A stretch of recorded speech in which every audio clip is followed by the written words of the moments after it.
Hi dear students, मैं संतोष कुमार प्रयागराज से स्वागत है आप सभी का ऑक्सिक कोचिंग के एक और वीडियो में। आज की वीडियो में हम प्रश्नावली 10.3 के क्वेश्चन नंबर 3 को सॉल्व करेंगे। ये इस प्रश्नावली का लास्ट क्वेश्चन है और पार्ट बी का ये वीडियो है। राजीव प्रकाशन की बुक से सॉल्व कर रहे हैं, जैसा कि आप देख ही रहे हो। तो अगर आप इस प्रश्नावली के सारे वीडियो देखना चाहते हो, वैसे 2 ही वीडियो हैं, तो आप डिस्क्रिप्शन को चेक कर लेना, या फिर 9 क्लास की सारी वीडियो देखने के लिए आई बटन या डिस्क्रिप्शन कहीं पे भी जाओ, आपको प्लेलिस्ट की लिंक मिल जाएगी, तो आप देख सकते हो। वीडियो शुरू करने से पहले सब्सक्राइब कीजिए ऑक्सिक कोचिंग यूट्यूब चैनल को और बेल आइकन को ऑल पे कीजिए, जिससे फ्यूचर में कोई वीडियो आप मिस ना करो। अगर आपने पहले से ही सब्सक्राइब कर रखा है तो थैंक यू वेरी मच। बात कर लेते हैं क्वेश्चन की। यदि 2 वृत्त परस्पर 2 बिंदुओं पर प्रतिच्छेद करें तो सिद्ध कीजिए कि उनके केंद्र उभयनिष्ठ जीवा के लंब समद्विभाजक पर स्थित हैं। इस क्वेश्चन का पहले मतलब आप समझ लो कि आखिर है क्या। तो देखो, 2 वृत्त हैं और दोनों ही वृत्त एक दूसरे को 2 बिंदु पे प्रतिच्छेद करते हैं, ठीक। और दोनों ही वृत्तों की उभयनिष्ठ जीवा है और उभयनिष्ठ जीवा का लंब समद्विभाजक रेखा पर इन दोनों वृत्तों के केंद्र पड़ते हैं। सिंपल, बस इतना ही है इस क्वेश्चन में। तो देखो, सबसे पहले हम इन दोनों वृत्तों के उभयनिष्ठ बिंदुओं के नाम लिख लेते हैं। इस बिंदु को ए लिख लेते हैं, इस बिंदु को बी, जैसा कि आप देख रहे हो। अब इन दोनों ही वृत्तों की उभयनिष्ठ जीवा भी कोई होगी, तो हम सिंपल ए बी ही एक ऐसी जीवा है जो दोनों ही वृत्तों में कॉमन होगी। उभयनिष्ठ का तो मतलब समझ ही रहे हो ना। चलो, अभी हम बढ़ते हैं हल के ऊपर। इसके हल में सर्वप्रथम जो चीज़ दिया गया है उसे हम लिखेंगे। तो यहाँ से ओ तथा ओ डैश वाले 2 वृत्त एक दूसरे को ए और बी पे प्रतिच्छेद करते हैं।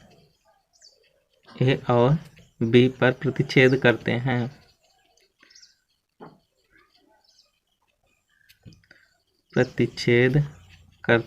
भाई, जो चीज़ दिया है वो लिखना तो ज़रूरी है ना। वैसे आप डायरेक्ट भी कर सकते हो, डोंट वरी। अब देखो, ये चीज़ तो हो गया। अब इन दोनों वृत्तों की एक उभयनिष्ठ जीवा है। दोनों वृत्तों की एक उभयनिष्ठ जीवा ए बी, एक उभयनिष्ठ जीवा ए बी है, क्योंकि ए बी ही एक ऐसी जीवा है जो दोनों वृत्तों में कॉमन है। ओके, यहाँ पे इन दोनों वृत्तों का हमने केंद्र का नाम नहीं लिखा, इसे ओ मान लेते हैं और छोटे वाले को ओ डैश मान लेते हैं। हाँ, ये जरूरी नहीं कि ये दोनों ही वृत्त छोटे बड़े हों, एक साइज के भी वृत्त हो सकते हैं। ऐसा तो कहीं दिया भी नहीं गया है कि वृत्त छोटे बड़े हैं। अब एक चीज़ और दिया गया है कि अगर हम ए बी का लंब समद्विभाजक करें तो लंब समद्विभाजक रेखा पर ही ये दोनों वृत्तों के केंद्र पड़ेंगे। तो हम सिंपल ये लिख लेते हैं कि ओ और ओ डैश, ओ तथा ओ डैश को मिलाने वाली रेखा,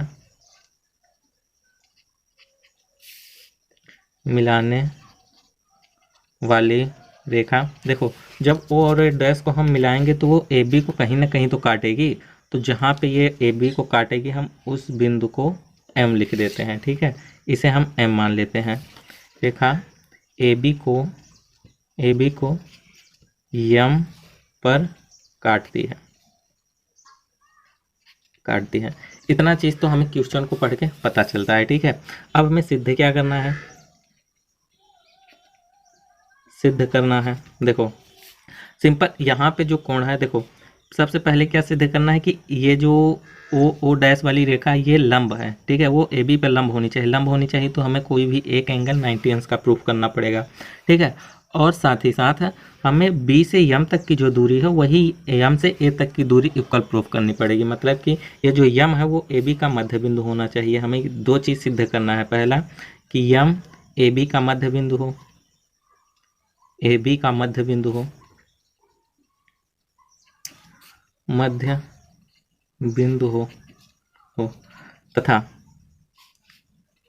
तथा कोई भी एक एंगल 90 अंश का होना चाहिए। तो हम simple O dash O M A angle लिख लेते हैं, तथा angle O M A equal to 90 अंश होना चाहिए। 90 सिर्फ इतना ही लिख लो, ठीक है। ये 2 चीज़ें अगर प्रूफ हो गई तो ये ऑलरेडी प्रूफ हो जाएगी। क्या? ओ डैश लंब ए बी सिंपल यही चीज़ शार्ट भाषा में बोलें तो ये चीज़ होना चाहिए। ठीक है, तो अभी देखो अब हम इसमें रचना करेंगे। ठीक है, इतना चीज़ तो जो आपको आकृति में दिखाई दे रही इतना चीज़ तो दिया गया था। अभी हम सिंपल रचना कर लेते हैं। रचना में हम सिंपल और सभी त्रिज्याएं खींच लेंगे। ओ को ए से मिलाएंगे, सिंपल पहले लिख लेते हैं फिर आपको बताते हैं। ओ ए ओ बी ओ डैश ए तथा ओ डैश बी को मिलाया यानी इस ओ को हमने ए से भी मिला दिया और इसी ओ को बी से भी मिला दिया, साथ ही साथ ओ डैश को भी ए से मिला दिया और ओ डैश को भी बी से मिला दिया। हमें ये प्रूफ करने के लिए हमें ये रचना करना आवश्यक है, विदाउट रचना के हम नहीं कर सकते प्रूफ। तो अभी देखो हम सिंपल क्या करेंगे कि ये जो ऊपर वाला त्रिभुज है ना, ओ सिंपल अगर हम ये काम कर लें कि ये जो त्रिभुज है ए ओ एम तथा बी ओ एम दोनों त्रिभुज को अगर हम सर्वांगसम प्रूफ कर दें तब तो हमारा काम हो जाएगा, लेकिन डायरेक्ट हम सर्वांगसम प्रूफ नहीं कर सकते। तो इसके लिए हम सबसे पहले ओ ए ओ डैश और ओ बी ओ डैश इस त्रिभुज को सर्वांगसम प्रूफ करेंगे। तो देखो यहाँ पे लिखते हैं त्रिभुज ओ ए ओ डैश और ओ बी ओ डैश में दोनों ही त्रिभुजों को सर्वांगसम प्रूफ करने के लिए हमें किन्हीं तीन चीज़ों की आवश्यकता पड़ेगी। तो सबसे पहले ओ ए ये इक्वल है ओ बी के। देखो ओ ए ये जो है वो ओ बी के इक्वल में है क्योंकि ए एक ही वृत्त की त्रिज्याएं हैं। सिंपल एक वृत्त की त्रिज्याएं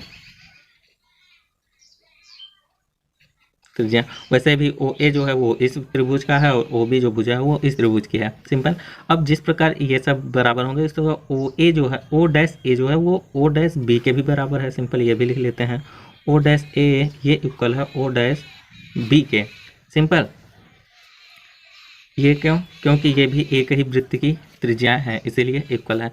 अब ये देखो ओ डैश ये दोनों ही त्रिभुजों में कॉमन है। ठीक है, ओ डैश ये दोनों ही त्रिभुजों में कॉमन है तो भाई कॉमन चीज़ तो बराबर ही होगी ओ डैश ओ। ठीक है, अब देखो साइड यानी किस नियम से, साइड नियम से त्रिभुज ओ ए ओ डैश तथा नहीं सर्वांगसम हो गया ओ बी ओ डैश। देखो ये दोनों त्रिभुज सर्वांगसम हो गए यानी कि ये जो ऊपर वाला त्रिभुज ओ ए ओ डैश तथा ओ बी ओ डैश ये दोनों त्रिभुज अगर सर्वांगसम हो गए तो ये एंगल और ये एंगल तो 90 अंश मतलब इक्वल हो गए। सॉरी मैंने 90 अंश बोल दिया। ये एंगल और ये एंगल बराबर होंगे, उसी प्रकार ये एंगल और ये एंगल भी बराबर होगा। तो हमें सिर्फ कोई भी एक यू चाहे इस एंगल को इक्वल दिखा दे चाहे इस एंगल के, हमें सिर्फ इतनी ही आवश्यकता है। तो हम इस एंगल को लिख लेते हैं angle A O dash O dash equal to B O dash. Simple ये एंगल और ये एंगल बराबर हो गया। ठीक है, अब हम सिंपल क्या करेंगे इन दोनों त्रिभुज को सर्वांगसम प्रूफ कर देंगे ए ओ एम तथा बी ओ एम इन त्रिभुजों को सर्वांगसम प्रूफ कर देंगे। तो सर्वांगसम हम नेक्स्ट पेज में प्रूफ करेंगे। तो यहाँ पे लिखेंगे त्रिभुज ए ओ एम और त्रिभुज बी ओ एम में दोनों त्रिभुजों को सर्वांगसम प्रूफ करने के लिए देखो हमें तीन चीज़ों की आवश्यकता होगी।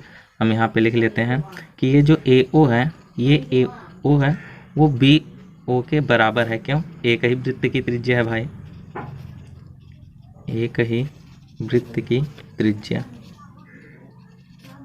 ठीक है, ये वाली त्रिज्या जो है वो इस त्रिज्या के इक्वल में है। ठीक, अब साथ ही साथ ये जो ओ एम है दोनों ही त्रिभुजों के लिए बराबर है। ओ एम जो है वो ए ओ एम में भी आ रही है और बी ओ एम में भी आ रही है, यानी कि ओ एम ये बराबर है ओ एम के। ठीक है, उभयनिष्ठ भुजा। उसके साथ हमने आपको इसीलिए ये देखो ये एंगल और ये एंगल इक्वल था, हमने अभी जस्ट प्रूफ किया था। ठीक है, तो हम यहाँ पे लिख लेते हैं एंगल ए ओ एम ये इक्वल है एंगल बी ओ एम के। ठीक है, इसे हम सी पी सी टी लिख लेते हैं क्योंकि हमने ये त्रिभुज सर्वांगसम थे तो ये कोण बराबर थे, इसीलिए सी पी सी टी के कारण में हमने लिख दिया। अभी देखो साइड एंगल साइड नियम से, यानी कि साइड एंगल साइड नियम से ये दोनों त्रिभुज सर्वांगसम हो गया। त्रिभुज ए ओ एम सर्वांगसम हो गया त्रिभुज बी ओ एम के। अभी देखो मैजिक, अब जब ये दोनों त्रिभुज सर्वांगसम हो गए तो यानी कि ये वाली भुजा ए एम वो बराबर हो गई बी एम के। यानी कि हम लिख सकते हैं कि AM बराबर है BM के। एक चीज़ तो प्रूफ हो गई, ठीक है। CP CT यहाँ पे लिख लेते हैं कारण में। अब AM और BM बराबर होने का मतलब है कि ये जो AB का मध्य बिंदु M है। सिंपल। चलो एक चीज़ तो प्रूफ हो गई। अब हमें किसी तरीके से ये एंगल 90 अंश प्रूफ कर दें। तो भाई देखो, ये त्रिभुज और ये त्रिभुज, दोनों त्रिभुज सर्वांगसम है। अभी जस्ट प्रूफ यहाँ पे प्रूफ किया है। अब सर्वांगसम है तो ये कोण और ये कोण बराबर होंगे, तो हम लिख सकते हैं बराबर होंगे ना। और इस कोण और इस कोण का योग 180 अंश होगा, तो हम सिंपल ये लिख लेते हैं कि angle OMB plus OMA, OMB तथा OMA दोनों एंगल का योग 180 अंश होगा। क्यों? क्योंकि भाई रैखिक कोण है, रैखिक कोण युग्म, ठीक है। अब देखो हमें पता है कि OMB जो है वो OMA के बराबर है, यानी कि OMB ये जो है वो OMA के बराबर है। तो हम सिंपल इसे बदल देते हैं, एंगल OMA, फिर इसे तो एंगल OMA रहने ही दो, बराबर 180 अंश। यहाँ पे अगर हम चाहें तो दिखा सकते हैं कि एंगल OMA ये बराबर है एंगल OMB के।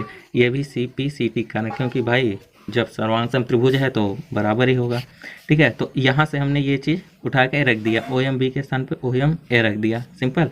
अब ये दोनों मिलके 2 एंगल OMA हो गए बराबर 180 अंश। अगर सिर्फ एंगल OMA की बात करें तो वो 90 अंश हो जाएगा। इस 2 से अगर इस 180 को डिवाइड करेंगे तो 90 अंश हो गया।